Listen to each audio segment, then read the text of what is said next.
The Humvee's engine rattled like an exhausted beast as it crawled through the Afghan valley. Heat shimmered above the sand-colored hood, bending the horizon in waves.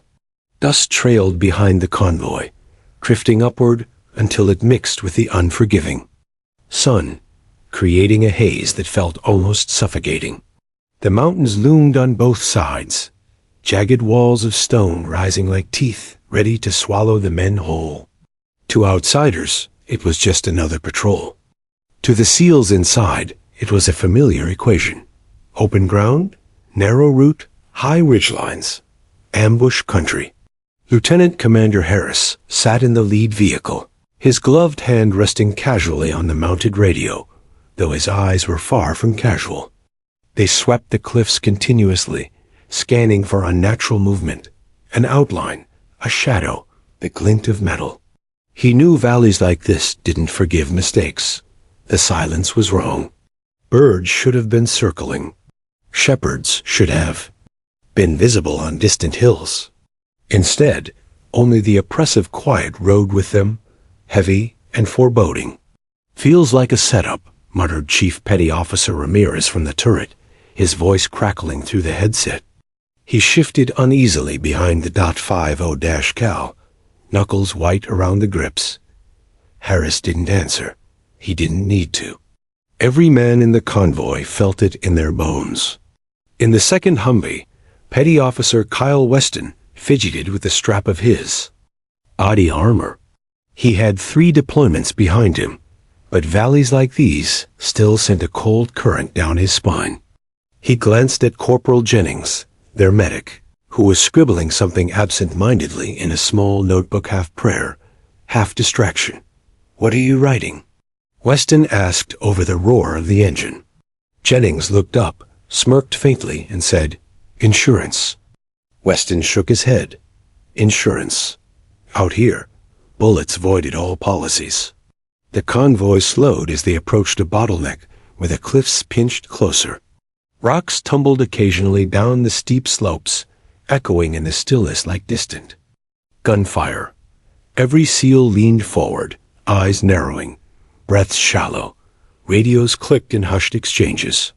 The driver gripped the wheel harder, sweat dripping from beneath his helmet. Harris keyed his mic. "All units, eyes up. Feels hot." Then, without warning, the world shattered. A deafening tat-tat-tat of heavy machine guns erupted from the ridges. Tracers sliced through the air like fiery needles, sparking against metal and stone. The first Humvee jolted violently as rounds slammed into its armor, a metallic storm hammering against steel. The air instantly filled with dust, smoke, and the screams of ricochets. Harris ducked instinctively, shouting into the radio, "Contact! Contact! Ambush North Ridge!" The convoy screeched to a halt, boxed in by terrain that allowed no easy retreat. The SEALs burst into action. Doors flung open, boots hit gravel, rifles snapped to shoulders. The medic, Jennings, dragged a wounded operator out of the kill zone, blood already soaking into the dust. Gunfire roared above them, echoing off the cliffs until it felt like the very earth was exploding. Suppressive fire left ridge. Ramirez bellowed, unloading the .50 Cal into the mountainside. The gun thundered like rolling thunder, shaking the Humvee, brass shells clattering to the ground. Yet the enemy was dug in deep. Muzzle flashes winked from concealed caves and cracks. In the rock, spitting lead from positions too well prepared. The return fire barely scratched the surface. Pinned down in the open, Weston flattened himself behind a boulder barely wider than his shoulders. Dirt sprayed into his face as rounds chipped stone inches from his head. He tried to control his breathing, tried to focus on his training, but every instinct screamed, "You're trapped. You're already dead."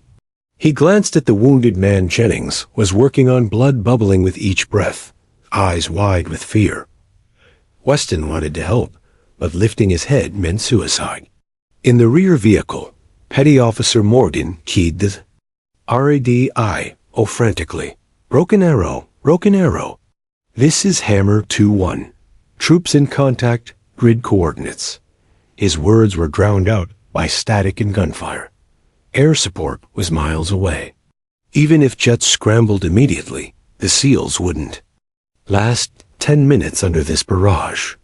The valley had become a coffin, and the lid was closing fast. Lieutenant Commander Harris assessed the chaos with brutal clarity. They had no advantage, no high ground, no cover worth mentioning. He saw men firing uphill, each shot answered with tenfold fury from above. His gut twisted. He'd led men through ambushes before, but this was different. This was deliberate. Precise, a textbook execution. Someone had planned this valley as a grave. As he crawled toward a better position, a round struck inches from his helmet, spraying his face with burning shards of rock. He clenched his jaw, wiping blood from a shallow cut, and shouted, "Hold your sectors. Conserve ammo." His men obeyed, but he saw the doubt in their eyes. They were SEALs trained for impossible odds. But even impossible odds had limits. Jennings, kneeling in the dirt, pressed his hands against his patient's wound. His gloves were slick, crimson soaking through as he tried to stop the bleeding. Above the thunder of gunfire, he whispered a prayer. He wasn't a churchgoer back home, but in the valley, faith became instinct. "Stay with me, brother. Stay with me." The wounded SEAL gasped, eyes rolling, before another round cracked nearby, forcing Jennings lower. In the chaos, someone shouted what everyone secretly felt. The words ripped through the headset, raw and unfiltered. "Dear God, save us." It wasn't a call for backup. It wasn't a radio code. It was the desperate cry of a man who had accepted that death had arrived, and only heaven could intervene. The words hung in the air like smoke. For a moment, amid the endless crack of rifles and the screams of ricochets, the valley felt even heavier. Each man heard it, whether they admitted it or not. Hardened warriors, trained to never show weakness, silently agreed this was it. This was where it ended. The kill zone was too perfect. Ammunition dwindled too fast. Enemy fire too precise. Harris could see the math, and the math was merciless. Unless something extraordinary happened, the SEALs would die in this canyon. Names added to a list of casualties written in deserts far from home. Weston clutched his rifle, knuckles white, whispering the same words he just heard. "Dear God, save us." His voice trembled, but his finger steadied on the trigger. Across the convoy, others did the same, some muttering prayers, others cursing, each man preparing for what seemed inevitable. And then, just as despair threatened to consume them, something changed. A new sound cut through the chaos. A single shot. Different from the wild chatter of machine guns, different from the frantic bursts of the SEAL rifles. Clean, crisp, surgical. It echoed across the valley like a scalpel slicing through flesh. One enemy fighter dropped instantly, his weapon clattering. Against the rocks, confusion rippled among the insurgents. Another shot followed. Another fighter fell. The SEALs froze, stunned. None of them had fired those shots. Harris lifted his head slightly, searching the ridges. Through a haze of dust and smoke, he caught the faintest glint, a reflection of sun on glass far above. A sniper, hidden, patient, deadly, and not one of theirs. For the first time since the ambush began, hope flickered in the valley. The sniper's first shot had cracked through the valley like a miracle. But miracles in war were fleeting, fragile things. The ambush didn't stop, it only stuttered. The enemy quickly recovered, pouring gunfire back into the convoy with even greater fury. The SEALs, though, felt the shift. For seconds they'd been drowning, dragged under the weight of hopelessness. Now, with two enemies down from an unseen hand, lungs filled with a breath of something they hadn't tasted since the fight began, Hope. But hope couldn't stop bullets. Rounds still shredded the air, pinging off steel, smashing into stone. One insurgent lobbed a grenade down the slope. It tumbled, bouncing unnervingly close to the rear Humvee before detonating with a concussive roar. Shrapnel screamed outward, slamming into armor, tearing into the leg of a sea-ale crouched behind. A wheel. His scream pierced the comms. "I'm hit. I'm hit."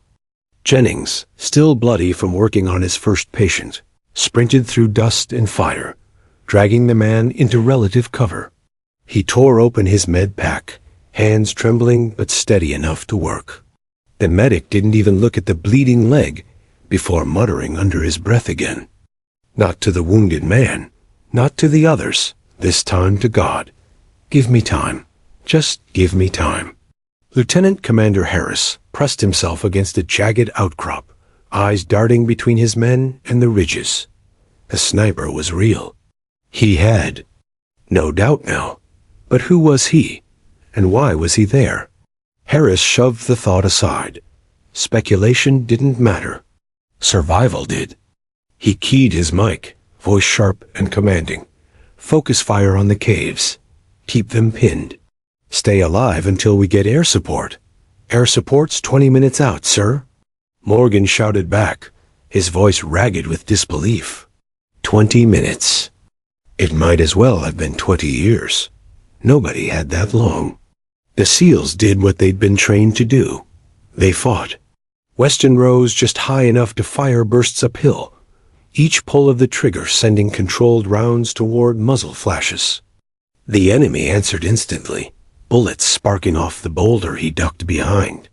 He cursed, reloaded, and repeated the cycle, sweat stinging his eyes. He thought of his wife back home, the letter she'd tucked into his pack before deployment.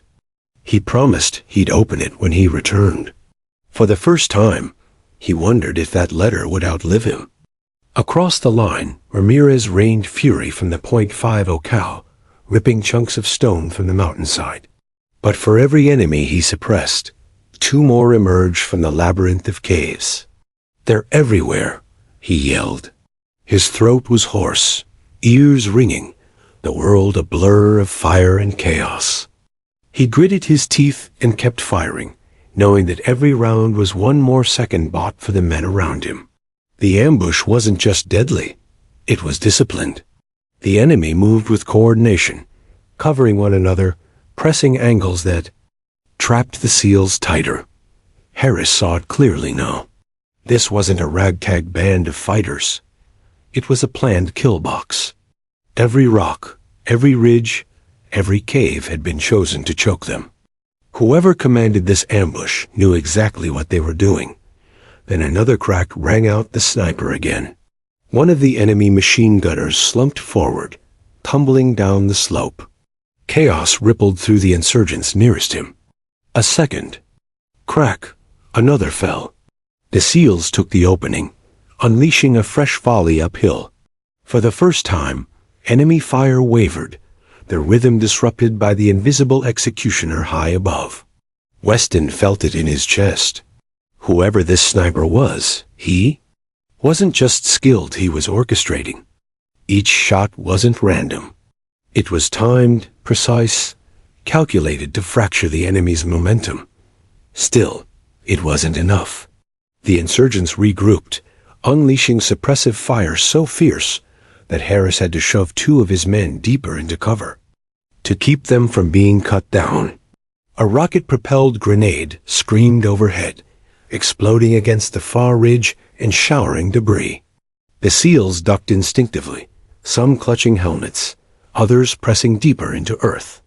Jennings shouted for assistance as he tied a tourniquet around his second patient. "I need evac now," he screamed, knowing none would come. The dust choked his lungs, blood smeared across his arms, but he kept working. His patient's eyes were glassy but alive. That was enough. For now. "Ammo check." Harris barked. One by one, the replies came grim and clipped. 2 mags. 3 left. running low. The reality set in. Their firepower wouldn't last. The enemy had more men, more rounds, more angles. The sniper had given them moments, but moments weren't enough to win. Weston slammed a fresh magazine into his rifle, heart pounding. He thought again of that desperate cry, "Dear God, save us." It had slipped from one man's lips, but now it was etched into all of them. Some said it aloud, others whispered it silently. Even those who didn't believe found themselves thinking it, because in that valley, logic and training and bravery weren't enough. Something beyond them had to intervene. Then, through the chaos, Harris caught movement. Not enemy fire this time different. On the far ridge, the faint shimmer of glass again. The sniper. Harris didn't know how, but he felt it. Whoever this was, they weren't finished. Another. Crack. A fighter on the ridge jerked backward. Crack. An RPG gunner collapsed before firing. The sniper's rhythm grew relentless, cutting enemies one by one, weaving chaos through their ranks. The SEALs rallied, voices louder now, movements sharper. They poured fire uphill, their confidence renewed by the phantom above. Ramirez roared through the turret, every burst from the .50 cal, now sinking with the sniper's shots, a deadly duet across the valley. But Harris knew they were still on a razor's edge. One mistake, one lucky enemy round, and the line would collapse. He gripped his rifle tighter, shouting into the comms, "Stay on them, don't break. Hold this line." Every man obeyed, not because of orders, but because they refused to waste the chance that had been given to them, by training, by luck, by an unseen hand watching from the ridges.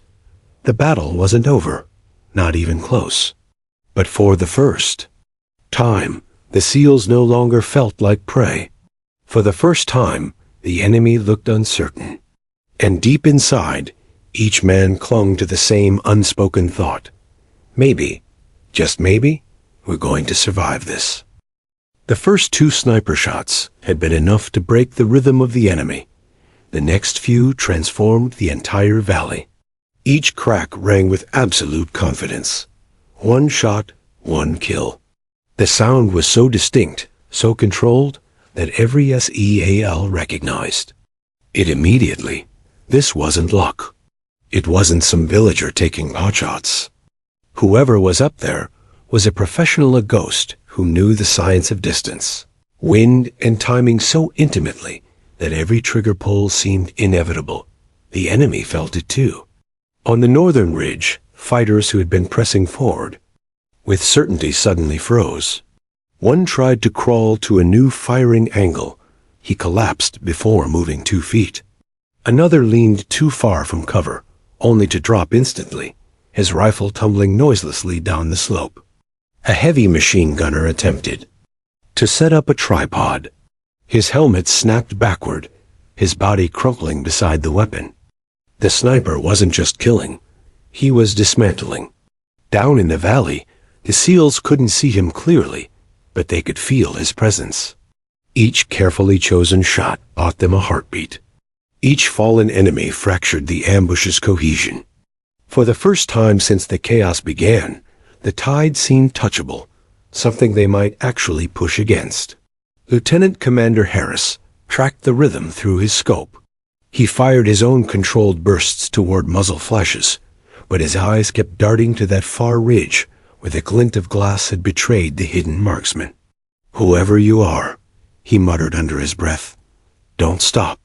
Weston reloaded, quickly, pressing his back against the burning metal of the Humvee.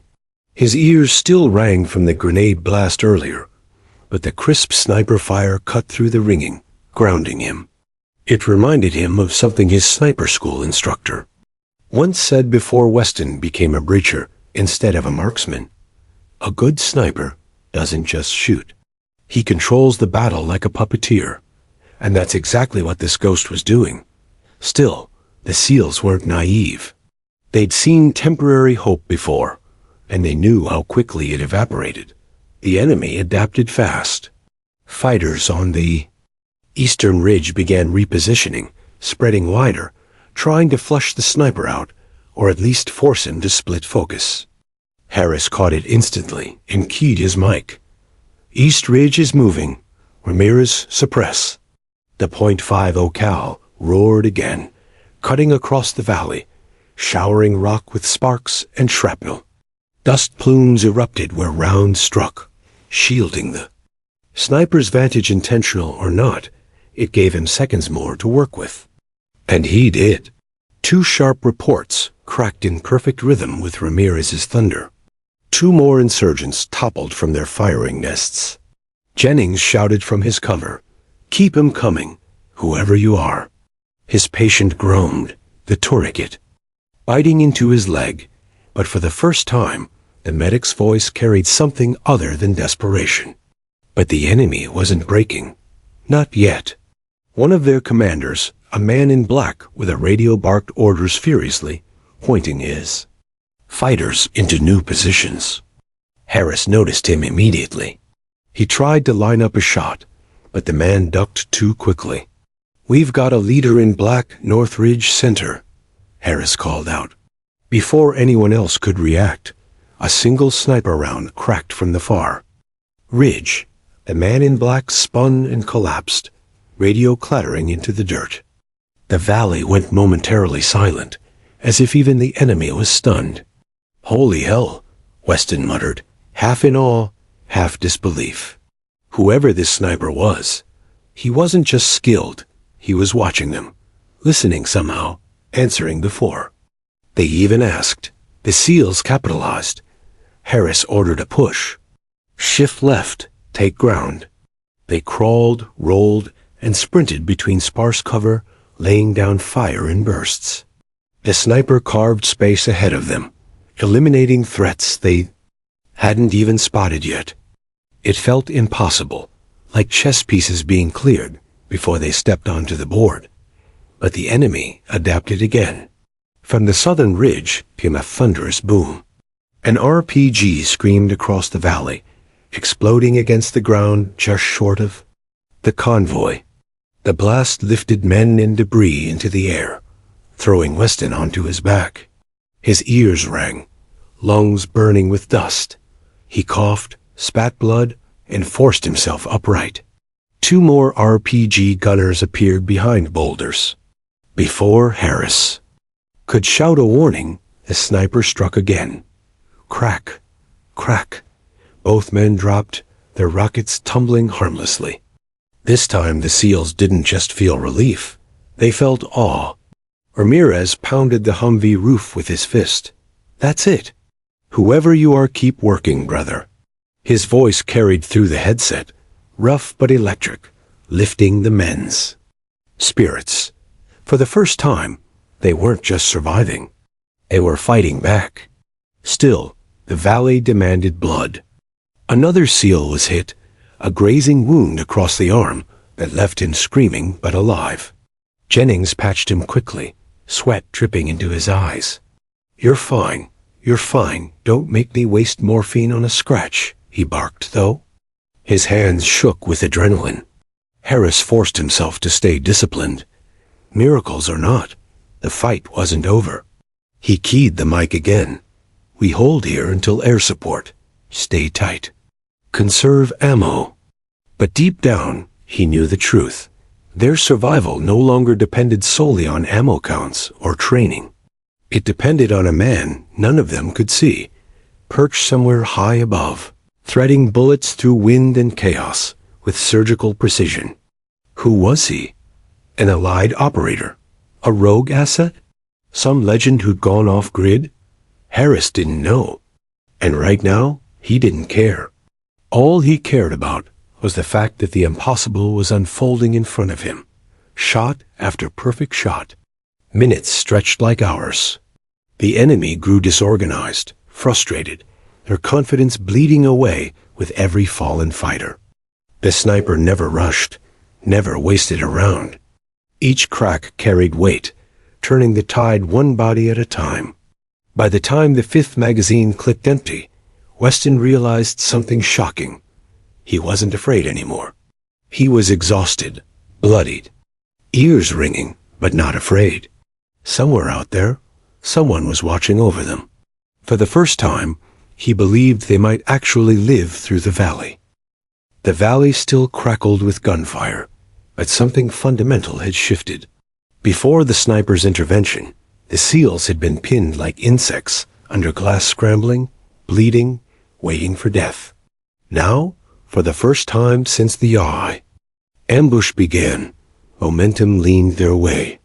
It wasn't victory. Not yet, but the tide was moving, and the SEALs, hardened by years of combat, knew instinctively when to press. Shift left, push up 20. Lieutenant Commander Harris barked into the combs. His voice no longer carried the edge of desperation. It was firm, commanding, fueled by the knowledge that they weren't fighting alone. The men obeyed instantly. Weston darted from cover, sliding behind a jagged rock outcropping. Ramirez pivoted the .50 cal, chewing into a cluster of muzzle flashes that dared expose themselves. Jennings, hands still sticky with blood, dragged his patient behind better. Cover before snapping his rifle to his shoulder, firing bursts between breaths. And always the sniper was there. Crack. An insurgent leaping between boulders, folded midder, collapsing like a puppet with strings cut. Crack. A machine gun nest that had pinned the convoy for 10 brutal minutes fell silent as its operator slumped forward. Crack. An RPG gunner barely raised his weapon before his body jerked backward, lifeless. Each shot wasn't just protection, it was orchestration. The SEALs could feel it. Whoever this phantom was, he wasn't just firing randomly. He was cutting threads, dismantling the enemy piece by piece, giving the Americans seconds of opportunity. That might as well have been hours. Weston fired upward, catching movement near a cave entrance. His round sparked harmlessly off stone, but a heartbeat later, the sniper's rifle answered. The fighter he'd been aiming had dropped instantly. Weston froze, stunned. It felt like the sniper had been reading his mind, finishing the job the moment Weston revealed the target. Jesus, Weston muttered. He's covering our blind spots. Not Jesus, Ramirez growled through the headset, his voice grim, but laced with awe. Some ghost with a trigger finger. The SEALs pressed forward. Dust clung to sweat, rifles burned hot, lungs heaved for air, but the impossible seemed tangible now. The valley, once their tomb, had become a battlefield they could shape. On the northern ridge, enemy fighters regrouped. Their shouts echoed. Across stone, furious and desperate. A new machine gun larked to life, spraying a wall of rounds down toward the convoy. Harris saw the muzzle flash, lined it up, and prepared to engage. But the sniper was faster. Crack. The gunner collapsed across his weapon, fire cutting off mid-burst. Harris exhaled slowly. He wasn't a man prone to superstition. His life was built on training, discipline, strategy. But even he felt the strange hum of something larger at work. He keyed his mic. Stay sharp. Whoever's out there is buying us time. Don't waste it.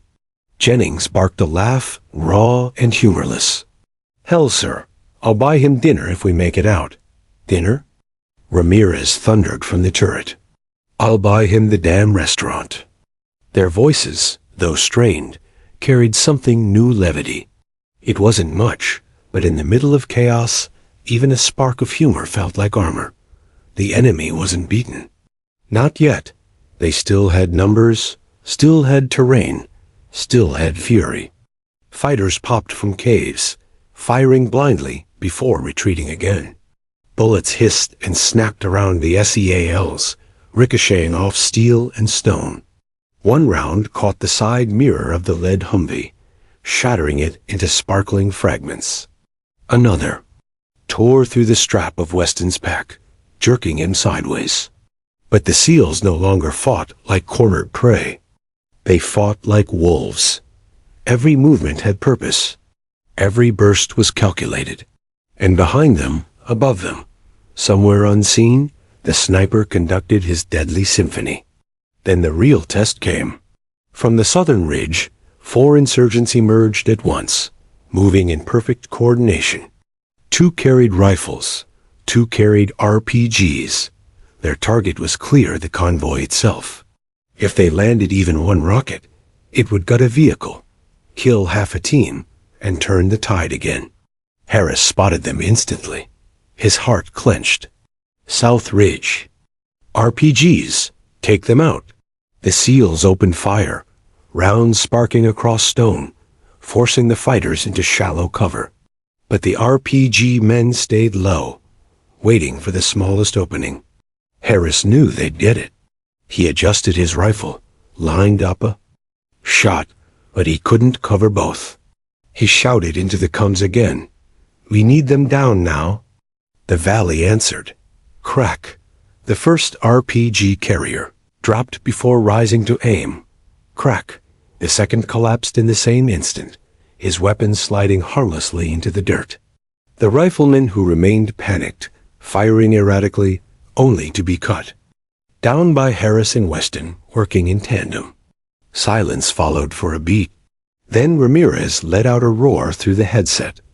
"You see that? You see that? Whoever's up there is saving our asses." Jennings, sweat dripping into his eyes, allowed himself a tight grin as he adjusted a bandage. "Not whoever. An angel. I don't care if he's real or not." Harris didn't correct. Him. The SEALs pressed harder, moving forward with momentum they hadn't thought possible 20 minutes ago. They cleared small sections of the valley floor, dragged the wounded into safer pockets, and prepared for the next wave. The sniper shots kept coming, steady and precise, dismantling the ambush one piece at a time. And yet questions gnawed. Who was he? Why was he here? How had he gotten into position before them, with angles no drone feed had picked up? Harris didn't voice these questions, but they weighed on him. War was built on intelligence, and intelligence didn't account for ghosts. For now, though, survival mattered more than answers. As the SEALs crouched behind the scarred remains of their Humvees, Harris keyed his mic one final time. His voice, steady and resolute, cut through the noise. "All right, boys. We're not dead yet. We fight with everything we've got. And we fight knowing we're not alone." For a moment, silence filled the comms. Then Weston answered, voice low, almost reverent. "Copy that, sir." Above them, on a ridge so distant it seemed impossible, the sniper adjusted his scope, chambered another round, and waited. The battle wasn't over. But for the first time, victory didn't feel like a fantasy.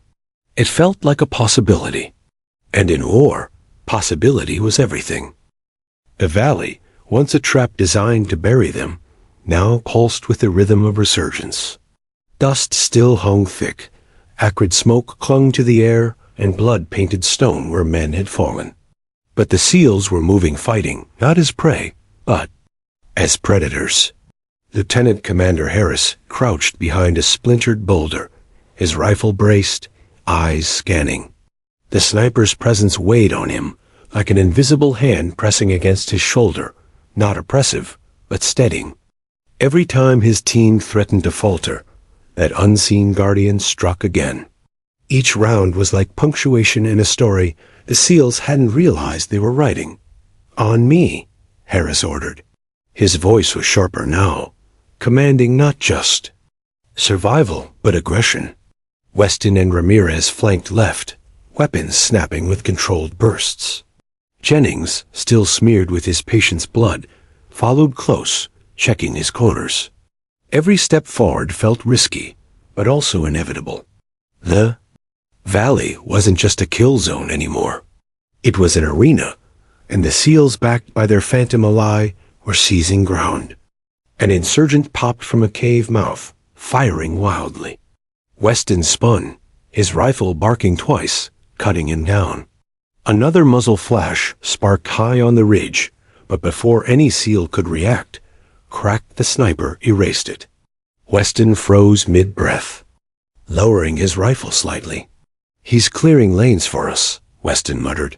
"Then keep moving," Harris snapped. "Don't waste it." They advanced another 50 yards, leaping cover to cover, every movement calculated. The enemy fought back, stubborn and furious. Grenades tumbled down slopes, showering them with dirt and stone. Bullets whined past their helmets. The SEALs hugged terrain, answered with precise bursts, and pressed forward. But always the sniper's hand was there. A machine gun nest that threatened to pin them, neutralized with a single echoing shot. An RPG team creeping behind boulders, erased before they could aim. A hidden spotter relaying positions, silenced mid-call. Jennings wiped sweat from his forehead, his voice taut as he whispered into comms. "It's like he's choreographing. He's not just shooting. He's directing the whole damn fight." Ramirez grunted in reply, yanking the trigger the .50 cal again, chewing stone to dust where fighters cowered. "Fine by me. I don't care if it's God, a ghost, or some cowboy sniper gone rogue. If he wants to call the tune, I'll dance." The team pressed harder. They reached a cluster of abandoned insurgent position spent casings, bloodstains, scraps of fabric fluttering in the hot wind. The SEALs swept it fast, clearing each corner, checking bodies for intel. Weston knelt by a dropped radio, still, buzzing with static and faint voices. "Sir," Weston said, holding it up, "they're panicking. Don't understand what's happening." Harris listened. The voices were frantic, in Pashto, broken phrases repeating shaitan, invisible, shooter, death from the hills. Harris didn't speak much of the language, but the fear was universal. He keyed his mic. "You hear that, boys? They're rattled. Keep pressing." For the first time since the ambush began, the SEALs weren't just surviving. They were dictating tempo. Still, the fight was far from over. From the eastern ridge, a new wave emerged, better organized, heavier weapons. PKM gunners set up positions, spraying arcs of fire that forced the SEALs to hug dirt again. A mortar team scrambled behind them, rushing to set up tubes. Harris's chest tightened. If mortar started landing, the whole valley would collapse. Into chaos. "Mortar Team East Ridge," he shouted. The SEALs shifted fire, hammering the ridge, but the insurgents had good cover. Harris prepared to call for emergency air support, even knowing it was still miles out. Then the sound cut through again. Crack. The first mortar operator crumpled before dropping around into the tube. Crack. The second fell as he reached for ammo. Crack. The third sprinted for cover, only to collapse mid-stride. The mortar threat dissolved before it began. The PKM gunners tried to compensate, laying down furious streams of fire. But one by one, their positions went silent, each cut short by that same unseen precision. The valley grew quieter, not safe but less suffocating. Harris glanced skyward, as though expecting to glimpse their savior silhouetted on the ridge. Nothing, just heat waves rippling off stone. Jennings broke the silence. "Sir, we owe this guy more than our lives. We owe him the whole damn mission." Harris nodded, but kept his tone steady. "Focus, we're not clear yet. Stay sharp." The SEALs pushed deeper into the valley, sweeping ground the enemy had thought secure. They moved like a machine again, synchronized, the kind of unit honed through years of brutal training and shared battles. And now backed by something they couldn't name, they were unstoppable. Still, unease lurked under the surface. Every man felt it. They were SEALs. They trained for chaos, lived for danger, trusted no miracle but the one they made themselves. Yet here they were, alive because of someone or something they couldn't see, couldn't command, couldn't explain. It rattled their reality as much as it rattled the enemy's. Ramirez broke the thought with a low, Growl overcomes. When we get back, I don't care what command says. I'm telling the story. People need to know. Jennings shook his head. You think they'll believe you? Oh, hey boss, some ghost sniper dropped out of the sky and saved us. They'll call you crazy. Crazy or not, Ramirez snapped, we're breathing. That's proof enough. Harris didn't weigh in. He kept scanning, kept moving, his jaw tight. Belief didn't matter. Truth didn't matter. Only survival mattered, getting his men out of this valley alive. But deep down, even he couldn't ignore the flicker of something unfamiliar. Faith. Another hour crawled by. The sun climbed higher, baking stone and skin alike. The SEALs fought through pockets of resistance, each class shorter, weaker. The enemy, once emboldened by the trap, now fought like cornered dogs, snapping, retreating, breaking apart. And always the sniper was there, his presence as certain as gravity. Finally, as the team cleared another ridge line, the valley went. Still, no more gunfire, no more shouting. Just silence, broken only by the rasp of their own breathing. Harris raised a hand, signaling halt. His men crouched, scanning, waiting for the next strike. But nothing came. The commander keyed his mic, his voice low but steady. Status? All green, Weston answered. Ammo's light, but I'm good, Ramirez grunted. Wounded stable, Jennings confirmed, his hands still bloody, but movement steady. Harris nodded, though no one could see. His eyes lifted once more to the ridge. Still nothing. Still no figure. Still no explanation. The sniper hadn't just saved them.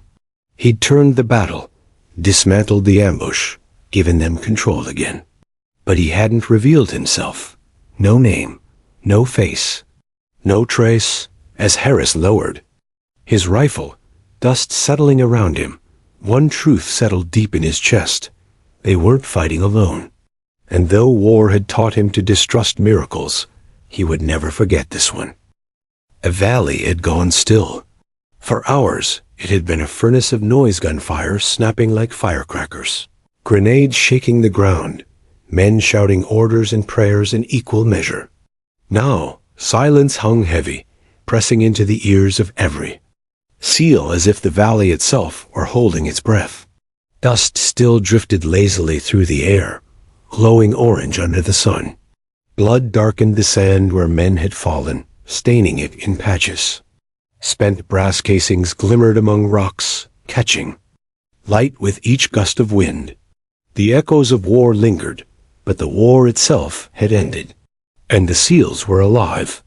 Harris crouched behind a jagged slab of stone, chest rising and falling in measured breaths. His weapon was steady in his hands, but his mind churned. Slowly, methodically, he swept the valley with his eyes, scanning ridgelines, cave mouths, broken boulders where fighters once fired from. Nothing. No muzzle flashes. No movement.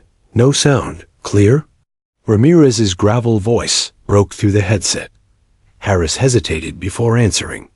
In war, silence was never trusted. It was a mask, a trick, a lure for the careless. But he also knew instinct, the gut deep, sense born from years of battle. And his gut said it was over. Clear, Harris said at last. The word felt foreign. The SEALs began to move cautiously, like men stepping into fragile glass. Weston swept left with his rifle, scanning ridges. Jennings stayed low, tugging at his patient's litter, dragging the wounded into shade. Ramirez clambered down from the turret, his bulk landing with a heavy thud, weapon slung but still ready. They formed a perimeter, disciplined even in exhaustion.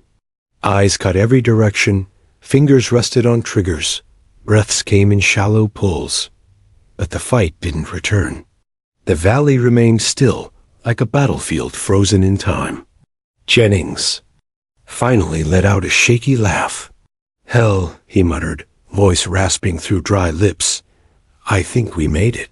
Don't jinx it, Weston shot back quickly, but even he couldn't keep the relief from softening his tone. Ramirez crouched against the side of the Humvee, pulling a rag across his sweat-streaked face. Made it? We didn't Nate Jack. Somebody else made it for us. The words landed like a stone dropped into still water. Everyone thought it, but Ramirez said it first. The sniper. The ghost on the ridge. Harris felt the question twisting in his own chest. Who was he? How had he been there before them, in position, unseen? No satellite had marked him. No mission briefing had mentioned an allied presence.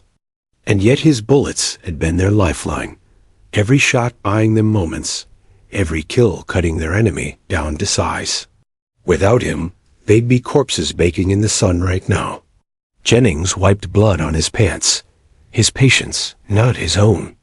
We need to find him, he said firmly. We owe him. Weston's head turned sharply. Find him where? You see anyone? Because I sure as hell don't. They all looked up at the ridges. Heat shimmered above stone. Long shadows cut across jagged rock, but the sniper was gone. Ramirez spat into the dirt. Man saves our hides, then vanishes. Damn magician. Harris keyed his mic. Team 2, sweep East Ridge. Team 3, check the caves. Move. The SEALs fanned out. Their boots crunched over gravel, rifles raised, discipline unbroken, even though the fight was over. Harris stayed close behind, his senses sharp, every muscle taut. He knew the signs of an ambush, and a part of him feared this was one. The scouts climbed the eastern ridge, scanning each ledge, each rocky cut.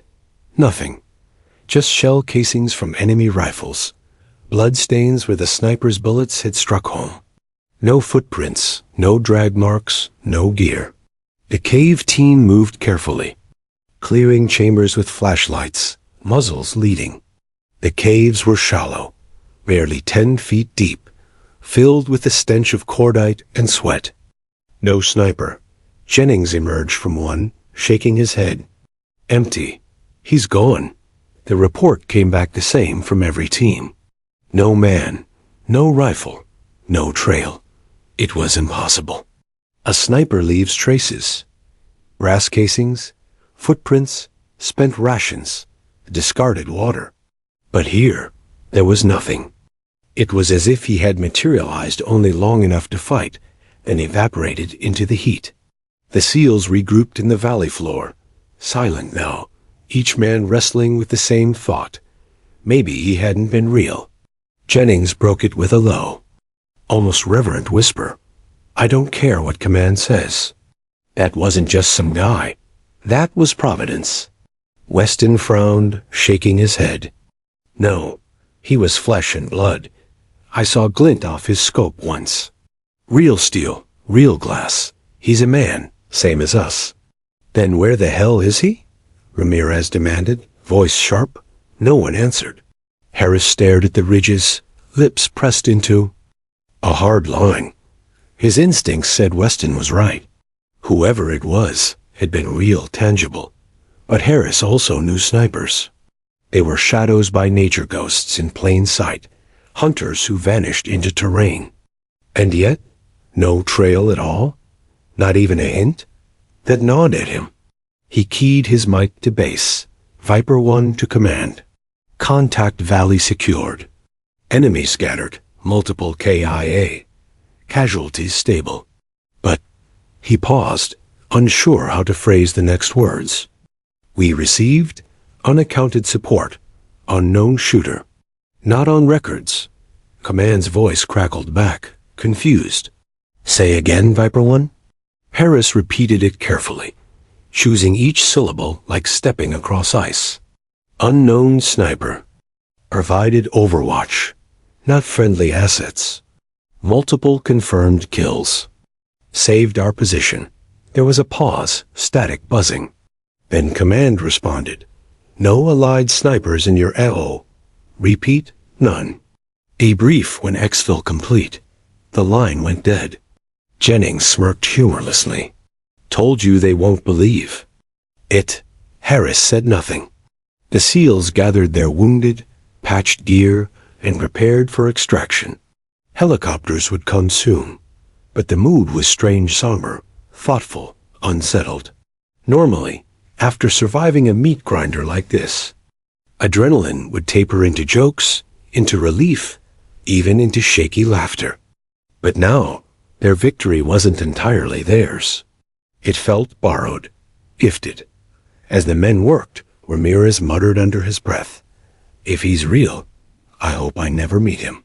Because what do you even say to a guy who saved your life and walked away?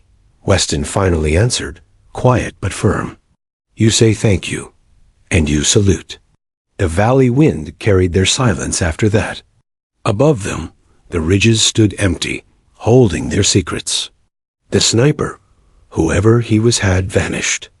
And in his absence, the SEALs were left with nothing but questions. The helicopter blades roared overhead, chopping through the valley's eerie silence as the SEALs prepared to board. Dust whipped around them, curling like smoke, but the threat that had pinned them for hours was gone. The sun beat down mercilessly, baking their sweat into grime, yet the team moved with methodical precision, every wounded man accounted for, every weapon cleared, every pack adjusted. Lieutenant Commander Harris sat in the rear of the chopper, helmet off, wiping sweat from his brow. His gaze drifted across the valley below, the jagged ridges scarred by battle and bullets. He still couldn't believe they had survived. Not because of skill alone, not because of training, but because of someone else. Someone they had never seen, never identified, yet whose presence had been undeniable. The sniper. Weston slumped. Beside him, bleeding still evident across his arm from the earlier graze. He was quiet, staring down at his hands as if willing them to stay steady. Finally, he muttered, voice low, almost reverent, "We wouldn't have made it without him." "Yeah," Harris agreed, jaw tight. "No one should ever make it out of that valley alive. But we did. And it wasn't us doing it alone." Jennings, sitting across from them, cleaned a bloodied tourniquet in silence before finally speaking. "I don't care what command says. I've seen him. That guy saved lives today that no man should have been able to save. I don't care if they call him a ghost, a myth, or divine intervention. He was real, and he was deadly." Ramirez, helmet tipped back, let out a low chuckle. "I've been on more ops than I can count, seen more firefights than I care to remember. But today was something else. I don't even know how to explain it. The guy wasn't just shooting. He was orchestrating, choreographing. He was a maestro of death." The chopper lurched as it caught a gust of wind. Harris gripped the seat straps and looked around at his men, faces streaked with dirt, sweat, and blood, yet alive. A fleeting warmth rose in him, gratitude, relief, but also unease, because the sniper was nowhere to be found. By the time they touched down at forward operating base Razor, the chaos of extraction gave way to the sterile, methodical process of debriefing. Medics moved quickly, checking vitals and bandaging wounds. Weapons were collected, logged, and cleared. Communications logs were downloaded, radios wiped. Every detail of the ambush was being documented except for one crucial element. Harris knew they would be asked questions about enemy numbers, tactics, movements, casualties. But the truth, the unseen hand that had saved them, was harder to report. How could he explain something that hadn't been sanctioned, logged, or verified? How could he describe a ghost? As they moved into the briefing tent, a mix of tension and fatigue weighed on the men. Commanding officers, faces etched with concern, stared at them, waiting for a report. The SEALs had done everything right, but everyone knew the casualty count was miraculous. Survival alone would raise eyebrows. Status report, the colonel barked, clipboard in hand. Harris stepped forward, voice calm but precise. Sir, contact in the valley. Enemy ambush, multi-axis. We engaged. Several KIA and WIA confirmed. Our positions maintained. Extraction secured. All objectives met. The colonel's brow furrowed. Then how do you explain surviving without more casualties? The ambush was calculated, lethal, and by all accounts deadly. Standard doctrine would suggest at least half your team wouldn't make it. Harris paused, choosing his words. Carefully, he replied, We received support. Overwatch, unknown sniper, not on record. Provided tactical suppression. Eliminated multiple threats. Saved the convoy. Silence filled the room. The colonel blinked. Unknown sniper? Yes, sir, Harris said. Unknown. Unidentified. Tactical advantage unplanned. One of the officers scribbled furiously on a notepad. Another shook. His head. Are you suggesting someone outside the chain of command intervened? Harris nodded. Yes, sir. We have no intel on the individual. They arrived, executed with precision, and then vanished. The room was quiet, skepticism thick. Yet no one could deny the evidence, the valley floor, the ridges, the enemy dead, the living seals. Something extraordinary had occurred. Jennings finally spoke, stepping forward, hands raised slightly. Sir, I witnessed it. I can't explain how or why, but this wasn't luck. It wasn't a fluke. Someone up there had eyes on every enemy, covered our movement perfectly. They weren't part of any known friendly unit. They saved lives. Ramirez chimed in, voice low but firm. I've been in firefights all over the world. Never seen anything like this. The guy wasn't human. Not in the sense we're used. 2. He was precise, lethal, and invisible. I don't care what command says, but he saved our asses. Weston added, quieter, almost to himself. If we ever see him again, I don't even know what to say. I just want to know. He's alive. That's all. The colonel stared, silent for a long moment, weighing the testimony. Then he rubbed his face, sighing. You're all cleared medically. I want full debriefs logged, every detail. And we'll investigate this unknown sniper. But understand, no one is going to believe you completely. Operational records must reflect verifiable assets only. Harris inclined his head. Understood, sir. As the men filed out, each processed the day differently. Relief, exhaustion, awe, unease. They had survived against impossible odds. They had been saved by a presence none could track, verify, or fully understand. Weston leaned against a wall, staring at his bloodied hands. I've faced death before, he muttered, but today was different. He wasn't supposed to exist, and yet, Jennings nodded, eyes distant. And yet, he did, and he saved us. That's all that matters. Ramirez, never one for sentiment, simply spat on the floor.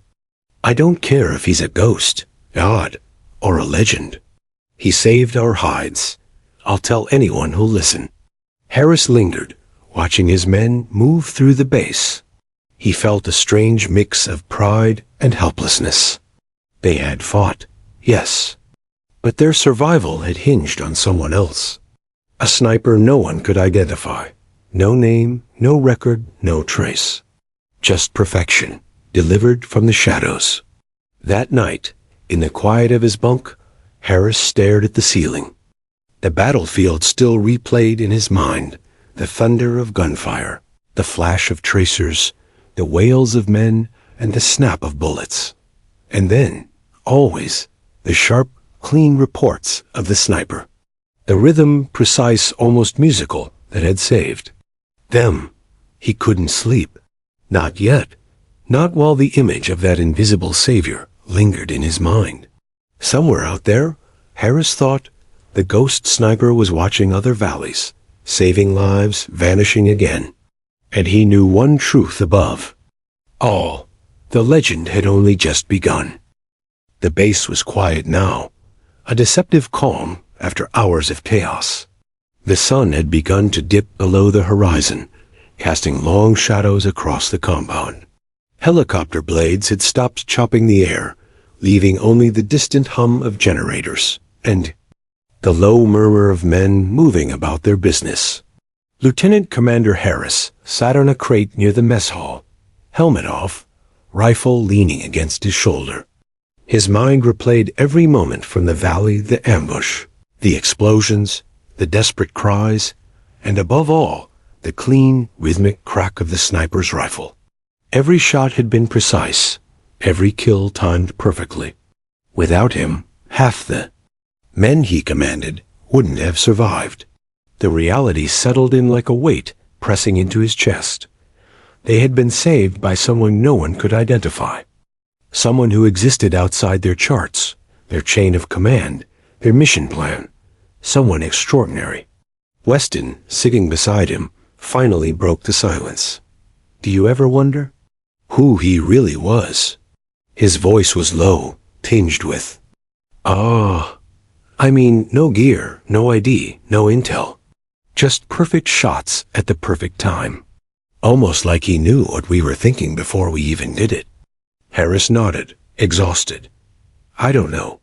And I don't think we'll ever know. All I know is we're alive because of him. And that's enough. Jennings approached, wiping blood and sweat from his face. Enough? He scoffed softly. Though his eyes carried respect, enough doesn't cover it. The guy saved our mission. He saved our lives. Every man who made it back owes him everything. Ramirez leaned against the wall, arms crossed. I don't care if he's real or a ghost. If he wants to vanish into the hills and never be seen again, fine. But I'll tell anyone who'll listen. This story isn't going to die. Not on my watch. Harris gave a tight-lipped smile. We need to debrief. Logs, reports. Everything has to be documented. But you can bet they won't believe us. There's no proof. Just testimony. They stood in silence for a moment, the hum of the bass filling the empty spaces. And then, as if on cue, a shadow passed across the ridge line in the distance, a fleeting silhouette against the dying sun. Harris blinked, heart skipping. He forced himself to look away, telling himself it was a trick of light. But in that instant, he felt it the same weight of presence he had felt in the valley. Watching, silent, invisible, a guardian, still out there, keeping the world in balance, leaving no trace. That night, in the mess hall, the men ate quietly. Conversations were muted, the kind of conversations where everyone knew the words would be inadequate. Every bite felt heavy with thought, every swallow carrying a memory of the valley and the knife, unseen hand that had saved them. Harris finally spoke. We survived because someone was with us, and we honor that. Not just by telling the story, but by remembering it every time we go back out there. Every life we save from here on. That's how we pay him back. Jennings raised his cup of water. To the sniper, he said simply. To the ghost, Ramirez added, voice gravelly. Weston didn't raise his cup, but his eyes reflected the sentiment. He simply nodded, still lost in thought. The rhythm of battle, the snap of the rifle, the precise timing, it had been enough to change everything.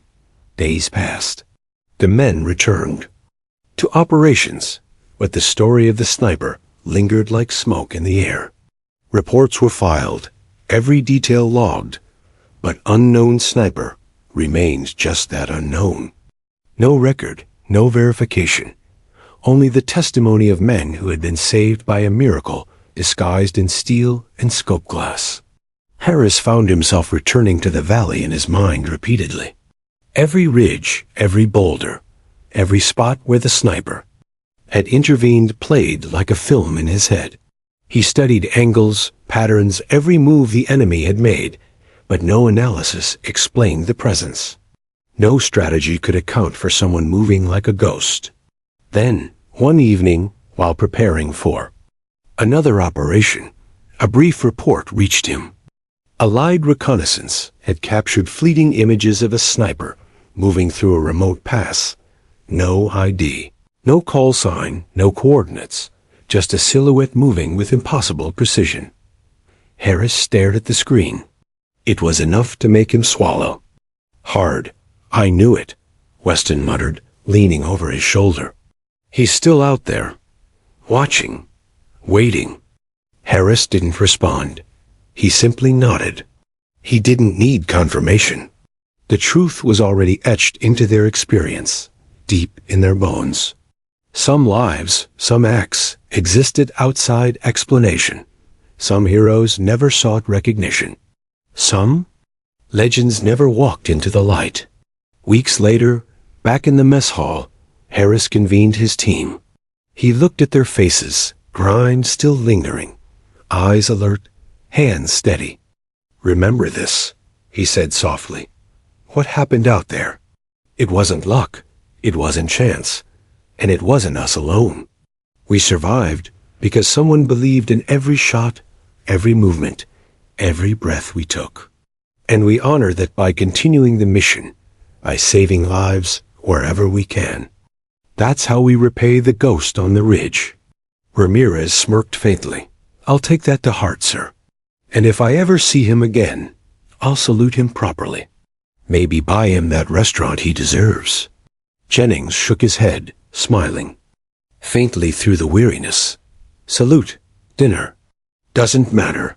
The guy didn't do it for thanks. He did it because it had to be done. And that's enough." Harris leaned back, letting the words sink in. "Enough?" he echoed. For some things, that was all that mattered. Survival, valor, an invisible hand turning impossible odds into reality. Night fell over the base. The lights flickered in the mess hall as the men filed out, each lost in thought. Outside, the wind whispered across the ridges, carrying echoes of distant valleys, of battles fought and won unseen. Somewhere out there, the sniper moved again, a ghost in the shadows, watching over another mission, another team, another chance for life. And the legend endured. Harris lingered last, staring toward the horizon where the valley had swallowed danger and returned life. He didn't expect to see the sniper again. Maybe he would, maybe not. But the impact of that unseen guardian had forever changed them. Not just in skill, not just in tactics, but in belief, faith in the impossible, in courage, in the fact that sometimes one person, even invisible, could tip the scales of life and death. And with that thought, Harris finally allowed himself a deep, steadying breath. For the first time since the ambush, he felt something rare in war. Peace, not victory, not explanation, but peace, because some heroes never appear in reports. Some legends never speak. And some miracles, when they are real, leave only the echoes of their presence, indelibly written into the lives they save. The SEALs would carry that day with them forever. And somewhere, high on a ridge or deep in a hidden pass, the ghost sniper unseen, unrecorded, unstoppable, would continue his silent watch. And that was enough.